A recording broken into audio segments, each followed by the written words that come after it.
Hey guys, it's Aniquin, also known as Amy, and happy Saturday. I hope you're having a lovely day and a lovely weekend. This is another build here in Brindleton Bay. This is actually to the right of the build that we did on Wednesday. It is not going to be residential. This is actually a community lot, and I'm tagging it as a bar. But there's probably a few other things, options that you could go with if you don't want to leave it as a bar in your lot, but you decide to download the game. If you decide to download the build. I'm a little bit sporadic, forgive me. So I am, as you see this shape taking place, it is a barn. I'm imagining that this is an original structure that was part of an original home before the township or town center was developed rather, and I think they kept it just because it was in good shape, and they've just sort of outfitted it with plumbing, electricity, all those other modern upgrades and things that you need, and they've just really taken care of the building and used it for a variety of community purposes, like maybe town meetings are here if that's a thing. And obviously, because this is what this lot is for, it's used for dances. So this is a barn dance. And if you don't want to know what that is, as I stumble, it's exactly what it sounds like. It's just a dance that's hosted in a barn. Now, typically, it's hosted in a barn that actually functions as a barn for, produce or livestock or things like that. In this case, that's not happening. It's just not happening. But it still works because it's still a barn and it's still a dance, and we're still going to label it as such. Now, I've never been to a barn dance. I'm not that country. But I have been to a few events that have taken places in barns because I am that country. I'm from here. So it's kind of a give and take there. But I placed this truck and I am decorating around it with leaf piles and things like that. I wanted it to look like it's parked there as decoration and not like it's moved. So I'm thinking they clean out the back of it and they just sort of decorate it seasonally, just depending on what's going on. I don't think it has a motor or anything like that in it. And it's just like an antique relic that they enjoyed. Someone purchased it, parked it, and they were like, here. It adds to the mystery of the place, I guess, the appeal. And I did use that tree from, what is it?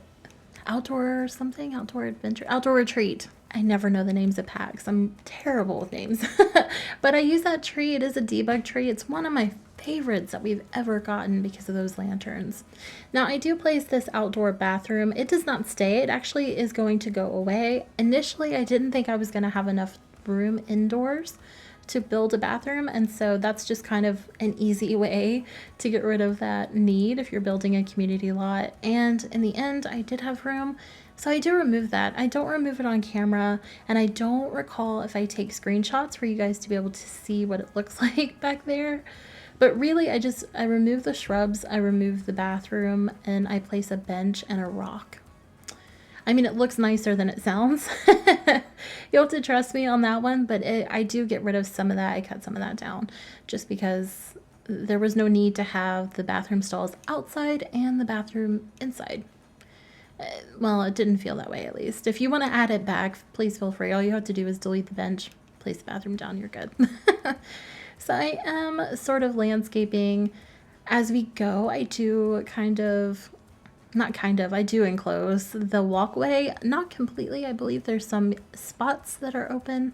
The Sims walk through the landscaping anyway. It's not that big of a deal, but I wanted it to look a little bit overgrown, not uncared for, but just sort of like no one really knows who is in charge of this. Like, is it the town? Is it the state government? Well, just probably they don't have states, but you know what I mean. Like what local level is in charge. And so every now and then you have a good Samaritan that's like, okay, we need to like handle the weeds, and they'll come in and do a little bit of landscaping. I like that idea that it's just sort of no one's and everyone's at the same time. I don't know, that sparked joy for me. And I do place this little picnic bench area with a bus stop. I just thought it was sweet that it would be on the bus route because it would likely be a pretty integral part of a community if it was real. So I like that little idea. And then here, I'm thinking this area is not a sign for the building itself, but for the town. So it probably says, Brindleton Bay, population, whatever, and then it's probably got some sort of date, like founded by date or something. on it. But of course it's a blank sign. There's nothing there, but you just kind of have to use your imagination. I do size up one of the oversized pumpkins and I leave the other two a normal size, and I give them one of the jack-o'-lanterns that have been carved, and then I place leaves everywhere. I went full fall for this one, and I did place, I can't remember if I left it in the edit or not, but I placed quite a few sporadically throughout the rest of the lot here, and I had to go in and remove a couple because I went a little too hard. So just know if you see some and they disappear, I did have a sim come in and take them. I didn't wait until the end because as I was finishing up the landscaping, I was like, it's kind of bothering me. That doesn't make sense that there would be that many this close together. So just know that happens. And then I did place a fire pit here, and I am just using the rocks. I used the same rock and I just alternated sizing it up and down just to make it look a little bit more dynamic. And that was just to sort of define where the fire pit was a little bit more. It's not necessary, and I didn't play test it. So if that prevents your sim from lighting the fire, just remove the rocks or a couple of them. You shouldn't have any issues at that point. I then place this signage from Cottage Living, and it's also just for decoration. I needed height, and that's also why there's a scarecrow in the back. I just needed a little bit more dimension in a certain couple of spots, and that was my solution. I also change out these little red flowers, which are more pinkish purple now that I'm looking at it. I changed those out. They're from Cottage Living as well. I thought that would be a close match to the ones that are kind of in the town center there. You can kind of see them on the edge to the right there.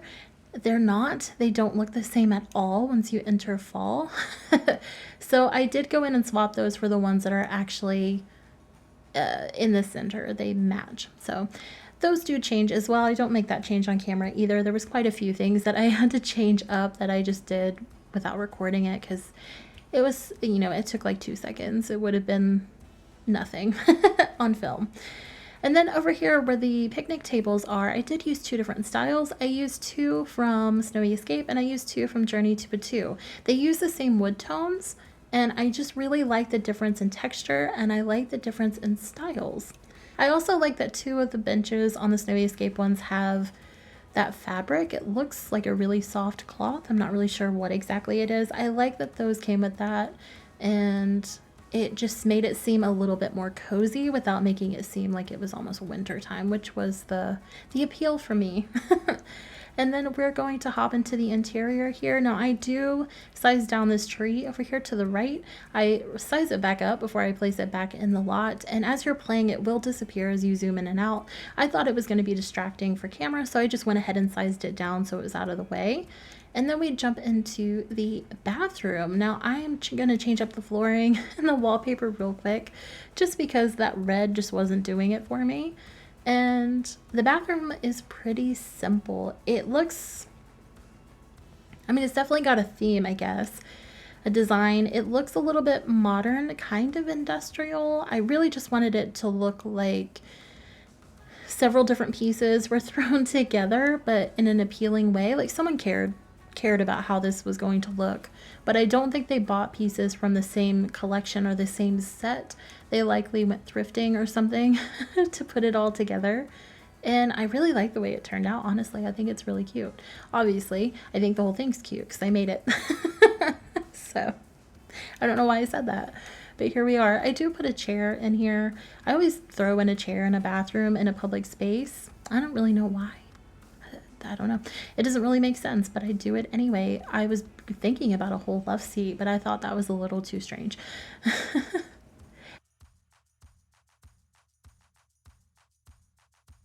And then we jump over here into the actual bar area.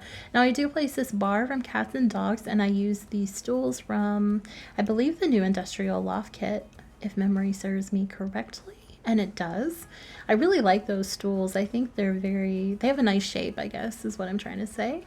I used some Country Kitchen Kit countertops because I liked that wood tone. I liked that they matched the bar a little bit, but they were a little bit different as well.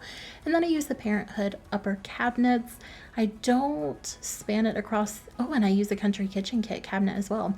I don't span them across the entire thing, I don't think. I just wanted it to look like a few pieces were added, randomly, sporadically.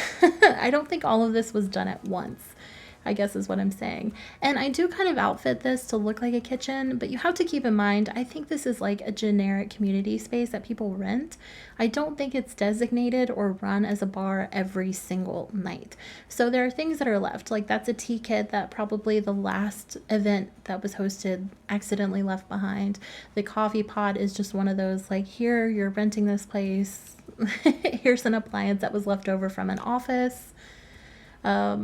And just things like that. So I don't think anything that is here was left or was furnished intentionally. I think it's just been collected over the years. That's something I really enjoy. That was a thought that sparked joy for me. And that's pretty much it for the bar section. It's pretty simple, but it's nice and light. I really enjoy the simplicity of it. This is where the sort of music station, I say sort of, it's what it is, the music section will be. I was trying to use that jukebox. It's just a little bit too big, so I go with the record player. I place a mirror above it that looks like it was handmade, and I place a coat rack, which you'll see here in just a moment, and I switch it over to the side, and I can't remember what I placed here. I think a plant, yes. So I was going to place the DJ booth. I decided they all looked a little bit too modern, a little too techno, or they looked way too industrial. So I went with the turntable, just thinking that music was played as people came and they didn't really hire anybody. Then this here, I also placed a dance floor, as you saw. This is going to be like a buffet style table, so I place some plastic and paper plates and cups and things like that, some decorations. We've got the picnic basket, a candy bowl, some of those ceramic casserole dishes that came from Cottage Living and the Country Kitchen kit. I place the bottle of sauces, which I think came with Cool Kitchen, and I place the little butcher block with condiments on it that came from Outdoor Retreat. So I don't think I fit all of that on here either. That's quite a spread. The table ended up being more narrow than I thought it was going to be, and sizing certain things down looked a little bit too weird. So I think I get rid of one or possibly two of those casserole dishes, and I left everything else, and the candy bowl's gonna move. So that was my solution. But I'm thinking this is like, this particular dance is like a potluck style. And so several people brought different things, different foods. There's probably pie somewhere in the fridge, you know.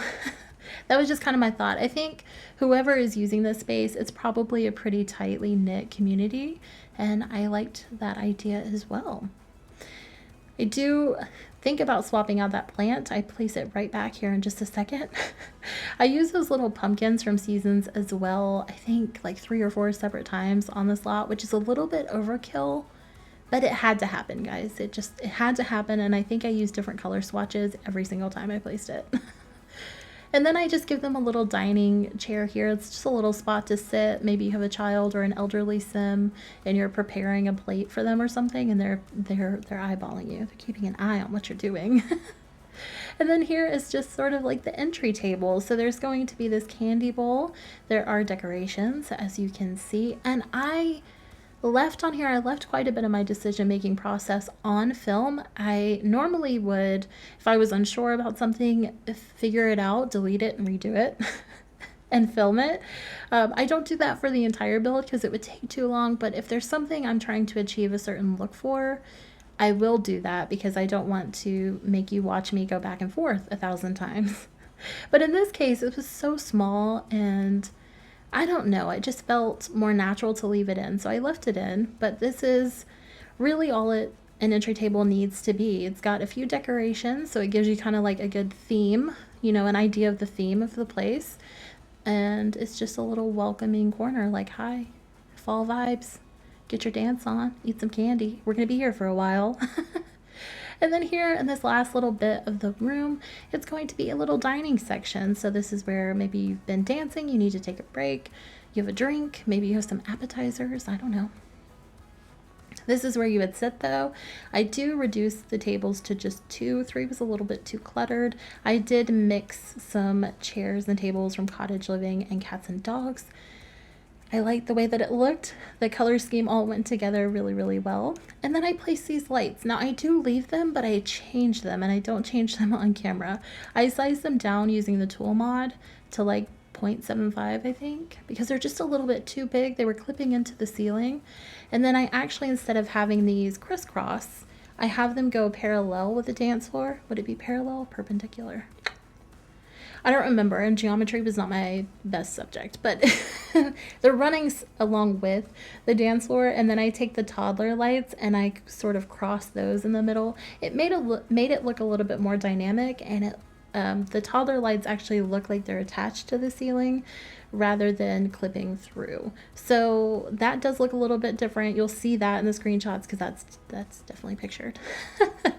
And then I decorate this space up here. This is just sort of like a catch-all. It was also a way to close off the bathroom. So on that note, I'm going to leave you guys here. As always, feel free to leave a like or a comment down below letting me know what you think. I will be posting the screenshots on Instagram if you want to head over there and check those out. I will see you on Wednesday with my next video. And in the meantime, I hope you have a lovely day and a lovely rest of your weekend. Bye, guys. I got no money, like it or not, I'm funny. Still in searching of my destiny.